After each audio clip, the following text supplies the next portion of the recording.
शेषर जाइके रामचंद्र रावणर मुंड को टिके अंडाळुचंत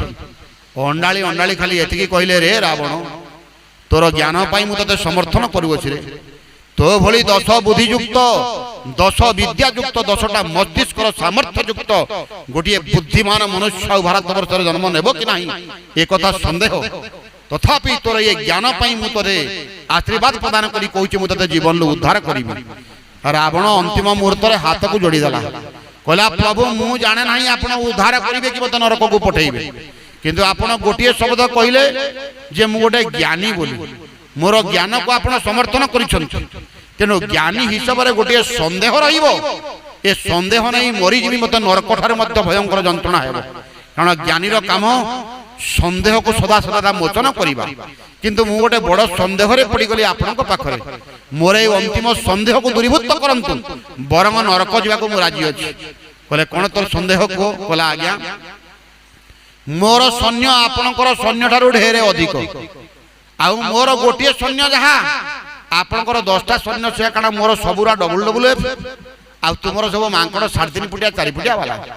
एते सत्य भी मोर विभाग अधिक संख्या अधिक बल अधिक टेक्नोलॉजी अधिक अस्त्र भी अधिक किंतु जीवन युद्ध रे मु हारी गली आपण किंतु जीवन युद्ध रे जीति गले यार कारण रामचंद्र अंतिम आशीर्वाद करी तुम मानु केवल चेताई दे कहि जाउछंती रामंकर कहिबार किछि कारण नथला तार किछि अभाव नाही अभाव तुम मानकर तुमको चेताई देबा पई रामचंद्रंकर मुखरे अंतिम वाक्य तुलसीदास कहउछंती कोन ना रे रावण जीवन युद्ध रे जितिबा पई बलर आवश्यकता नाही